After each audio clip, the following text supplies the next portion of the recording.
Hello, thanks for watching. So it's Thursday, it's the 14th of November 2019, and although this has been a quiet week in astrology, it's all about where we're heading really, because next week the Sun and Mars both change signs. The end of Mercury retrograde actually comes next week as well.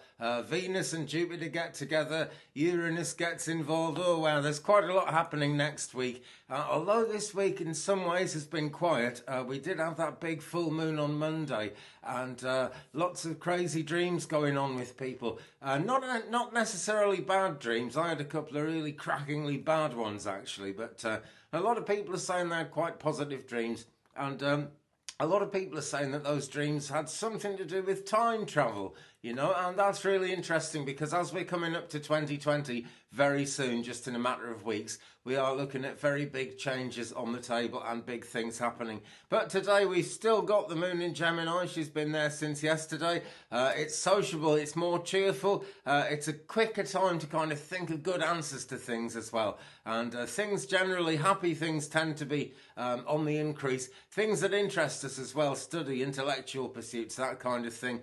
Tomorrow we get a Cancer moon. That's actually going to be 8:14 a.m. Pacific, 11:14 a.m. Eastern, 16:14 a.m. here in UK, and in the early hours of Saturday in New Zealand. That's how that one pans across the world. But we're not there yet. We're still very much in Gemini, and the moon is very far from being void in Gemini either. So it's very much a Gemini day. It is, let me see, must be the 16th day of Mercury it's the 15th day of Mercury retrograde with 6 days to go. It turns direct on Wednesday the 20th of November, so it's actually less than a week now.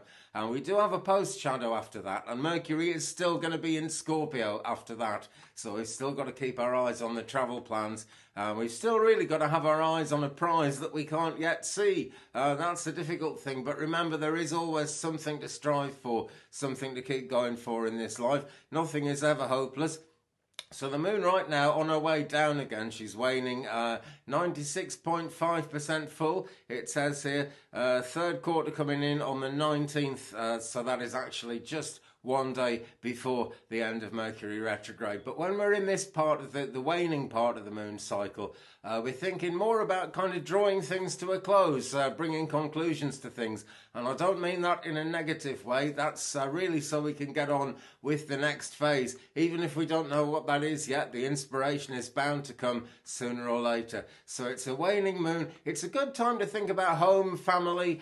Basically, it's about standing on our own 2 feet more than ever. Life is always about that, of course, but we're less likely to have amazing new things coming in at this time, but we are always moving towards yet more amazing new things. And particularly as 2020 comes, I keep thinking I'm going to make a video about the meaning of 2020, but honestly, I've read up a lot and I've watched a lot of other people's videos, and I'm not really sure exactly which way it's headed. I mean, I know for a fact massive changes are bound to come, but like about a year ago, people were saying, well, we'll be cashless by 2020 and everything will be electronic money, and the authorities have been trying to move towards that. But really, the top financial people, the kind of, I'm talking about in UK really, because that's what I know most about, but I'm sure this plays out one way or another around the world. The top people in finance are saying more and more that, oh no, it's quite good that people have cash. It kind of oils the wheels of the economy, allows things to keep growing, whatever. So I really don't know. I mean, never underestimate the possibilities of astrology and just the way it is with this world moving into new, radically different things that we don't fully expect. Because sudden changes really can happen. If you've ever worked with the angels, and they're pure light, this isn't a bad thing at all, but the energy of the moment is so important. If you're asking the angels for help, it will just suddenly come in just when you need it, even though a day before you might be thinking, oh, come on, angels, what's happening? Nothing much going on.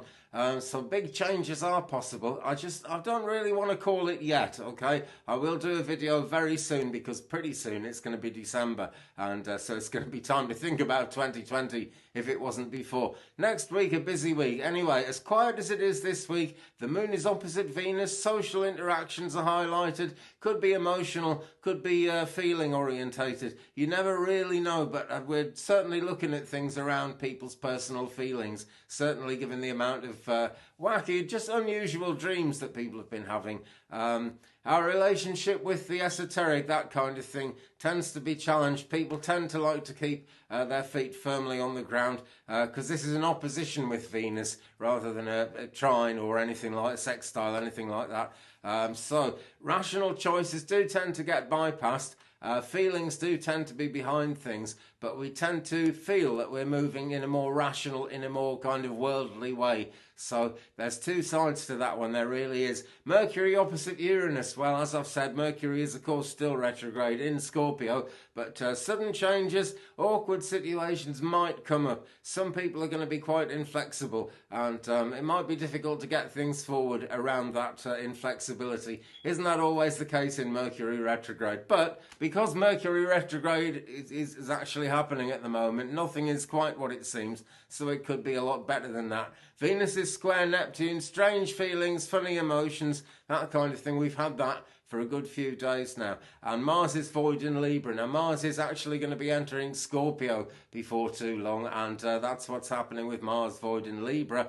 You tend to get kind of people taking risks that favour themselves, or just a small group of people over, they're not so good for the kind of the wider society, shall we say, the wider group of friends. And the bigger picture can easily get forgotten when Mars is void in Libra. But no doubt it'll come into focus once Mars gets into Scorpio. Still, that's just about all I can say today. But I think I'm going to look at the lunar mansion and things like that. It is, yes, it's Lunar Mansion 7 today. Success, abundance, trust. It's looking really positive. Good for business, trade. If you need to ask a superior for something, that's a good time. It's a good time for that as well. Love, friendship, healing. And it says here, washing and cutting hair. So maybe I'll wash my hair. I don't think I'll cut it. It's very short at the moment. Less good for law and justice and finding balance in that way, in that lunar mansion. But it's day 19 of the moon cycle. Could be difficult, could be dangerous, but it's really about kind of getting rid of anything that's outmoded and losing touch, if we can, with what no longer serves us. Okay, well, I'm going to leave it there now. I'll be back tomorrow. There will be a Cancer moon coming in tomorrow, but not until much later in the day. Meanwhile, I'm sorry these are a bit late, but I keep waking up at funny times and having strange dreams. I'm just not on top of the thing at 7 in the morning like I used to be. But no doubt I'll get back there because it's always a cycle. It always keeps turning. Thumbs up, please, if you enjoyed it. Give me a subscribe if you haven't already. And if you have subscribed, thanks very much to you, by the way. Margaret Henderson, by the way. It's really nice to see that you're in touch again. It's great to be in touch with everyone. So leave me a comment. We'll share the journey and I'll be back again very soon. Have a fantastic Thursday, the 14th of November, my friends. Goodbye.